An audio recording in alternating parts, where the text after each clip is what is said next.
భారతీయ సినీ పరిశ్రమ మరో దిగ్గజాన్ని కోల్పోయింది. సినీ ప్రపంచానికి ఎన్నో మైల్ స్టోన్ మూవీస్ను అందించిన లెజెండరీ దర్శకుడు, నటుడు, నిర్మాత భారతీరాజా తుది శ్వాస విడిచారు. తమిళ సినిమా పరిశ్రమలో ప్రయాణం ప్రారంభించిన భారతీరాజా తెలుగులోనూ కూడా అద్భుతమైన చిత్రాలు రూపొందించారు. ఎంతో మంది నటీ నటులను వెండితెరకు పరిచయం చేశారు. 80-90లలో తమిళ సినీ రంగాన్ని ఉర్రూతలూగించిన దిగ్గజ దర్శకుడు భారతీరాజా. తొలి సినిమా 16 వైతినులేతోనే వెండితెర మీద సంచలనాలు సృష్టించారు. కమల్ హాసన్, రజనీకాంత్, శ్రీదేవి ప్రధాన పాత్రలో తెరకెక్కిన ఈ సినిమా ఒక ట్రెండ్ సెట్టర్. ముఖ్యంగా స్టూడియోల్లో 4 గోడల మధ్య చిత్రీకరణ జరుపుకుంటున్న దక్షిణాది సినిమాని రియల్ లొకేషన్స్ లో షూట్ చేసేలా చేసిన దర్శకుల్లో భారతీరాజా ముందు వరుసలో ఉంటారు. అప్పట్లో ప్రయోగాత్మక చిత్రాలు రూపొందించారు భారతీరాజా. ఎర్ర గులాబీలు, టిక్ టిక్ టిక్ లాంటి ఎక్స్పెరిమెంటల్ మూవీస్ ని రూపొందించారు. అందుకే ఆయన్ను దర్శక శిఖరంగా కీర్తిస్తోంది సినీ లోకం. తెలుగు సినిమాతోనూ ఆయనకు ఎంతో అనుబంధం ఉంది.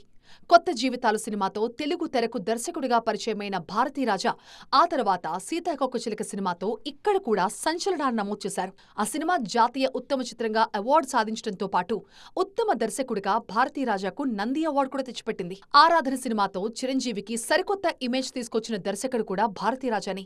అప్పటి వరకు మాస్ యాక్షన్ హీరోగా ఉన్న చిరంజీవిలో నటుణ్ణి ప్రేక్షకులకి పరిచయం చేసిన అతి కొద్ది మంది దర్శకుల్లో భారతీరాజా కూడా ఒకరు. ముఖ్యంగా ఆరాధన సినిమాలోని పాటలు ఇప్పటికీ తెలుగు ప్రేక్షకుల్ని అలరిస్తూనే ఉన్నాయి. 1988లో సూపర్ స్టార్ కృష్ణ హీరోగా జమదగ్ని సినిమాను తెరకెక్కించిన భారతీరాజా తరువాత తెలుగు తెరకి దూరమయ్యారు. తర్వాత తెలుగులో మంగమ్మగారి మనవడు సినిమాకి కథ, పల్నాటి పౌరుషం సినిమాకి స్క్రీన్ ప్లే అందించారు. 2016లో ఫైనల్ కట్ ఆఫ్ డైరెక్టర్ సినిమాతో బాలీవుడ్ కి దర్శకుడిగా పరిచయమయ్యారు. భారతీరాజా కేవలం దర్శకుడు మాత్రమే కాదు, నటుడు, నిర్మాత, గాయకుడు, డబ్బింగ్ ఆర్టిస్ట్ కూడా. అంతకు మించి ఎంతో మంది సినీ ప్రముఖులకు అత్యంత ఆప్తుడు. తమిళ ప్రజల కోసం పోరాటాల్లో సైతం పాల్గొన్న వ్యక్తి. అందుకే ఆయన మరణాన్ని సినీ పరిశ్రమతో పాటు తమిళ ప్రజలు జీర్ణించుకోలేకపోతున్నారు. దర్శకుడిగా మంచి ఫామ్లో ఉన్న టైంలోనే నటుడిగాను సత్తా చాటారు భారతీరాజా. కొళ్ళొక్కల్ ఈరం సినిమాలో రియల్ లైఫ్ క్యారెక్టర్లో నటించిన ఆయన తర్వాత వరుసగా గెస్ట్ రోల్స్లోనే కనిపించారు. దర్శకుడిగా సినిమాలు తగ్గించిన దగ్గర నుంచి పూర్తి స్థాయి నటుడిగా మారారు. విశాల్ హీరోగా తెరకెక్కిన పాండయ్యనాడు నటుడిగా ఆయన్ను మరింత బిజీ చేసింది. తాను దర్శకత్వం వహించిన సినిమాల్లో కొన్ని పాత్రలకు ఆయన స్వయంగా డబ్బింగ్ కూడా చెప్పారు. అంతేకాదు కరుత్తమ్మ సినిమాలో టైటిల్ సాంగ్ ని ఆయనే స్వయంగా ఆలపించారు కూడా. వెండి తెరను దశాబ్దాల పాటు ఏలిన రాధ, రాధిక, రేవతి, కార్తిక్ లాంటి ఎంతో మంది స్టార్స్ ని తెరకు పరిచయం చేసింది భారతీరాజానే. ఎక్కువగా ప్రేమ కథల్ని రూపొందించిన, అందులోనూ కుల వివక్ష, సామాజిక అసమానతలు, గ్రామీణ పరిస్థితుల్లాంటి ఎన్నో అంశాలను చూపించేవారు. అందుకే ఆయన మామూలు దర్శకుడిగా మిగిలిపోలేదు, దర్శక శిఖరంగా ఎదిగారు. అలాగే ఎప్పటికీ ప్రజల హృదయాల్లో నిలిచిపోతారు.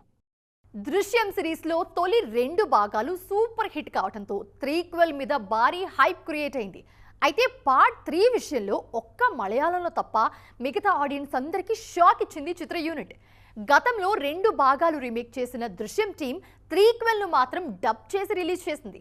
దీంతో మిగతా భాషల్లో ఆశించిన స్థాయిలో రెస్పాన్స్ రాలేదు. కానీ హిందీ వర్షన్లో మాత్రం ఆ పొరపాటు జరగదని కన్ఫర్మ్ చేశారు మేకర్స్. దృశ్యం సిరీస్ కు నేషనల్ లో క్రేజ్ ఉంది. ముఖ్యంగా మలయాళంతో పాటు తెలుగు, హిందీ భాషల్లో ఈ సిరీస్ ఘన విజయం సాధించింది. అందుకే త్రీక్వెల్ అనౌన్స్మెంట్ దగ్గర నుండి అన్ని భాషల్లో ఈ సినిమా మీద భారీ అంచనాలు ఏర్పడ్డాయి. కానీ తెలుగులో 2 భాగాల్లో నటించిన వెంకీ త్రీక్వెల్లో నటించలేదు.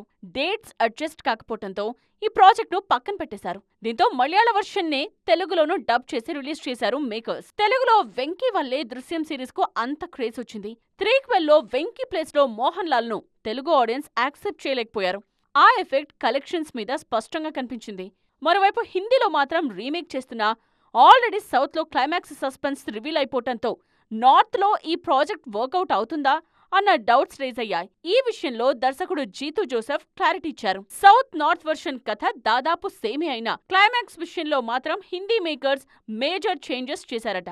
జీతూ పర్మిషన్ తీసుకునే చేసిన ఈ చేంజెస్ ఉత్తరాది ప్రేక్షకులకు కొత్త ఎక్స్పీరియన్స్ ఇస్తుందన్నారు. అంతేకాదు పార్ట్ 4 విషయంలో కూడా క్లారిటీ ఇచ్చారు దర్శకుడు. ప్రస్తుతానికి దృశ్యం వరల్డ్ ను కంటిన్యూ చేసే ఆలోచన లేదని, భవిష్యత్తులో అలాంటి ఆలోచన వస్తే అప్పుడు చూస్తామన్నారు.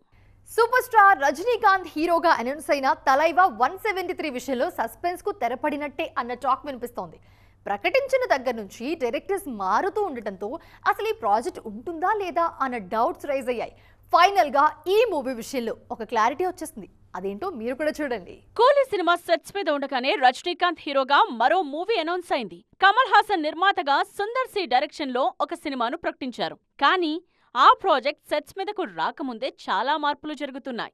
సుందర్ సి దర్శకత్వ బాధ్యతల నుండి తప్పుకోవటంతో ఆ ప్లేస్లో సిబి చక్రవర్తికి ఛాన్స్ ఇచ్చారు. అఫీషియల్ అనౌన్స్మెంట్ కూడా ఇచ్చారు. కానీ ఆ దర్శకుడు కూడా ఈ ప్రాజెక్ట్ నుండి సైడ్ అయ్యారు.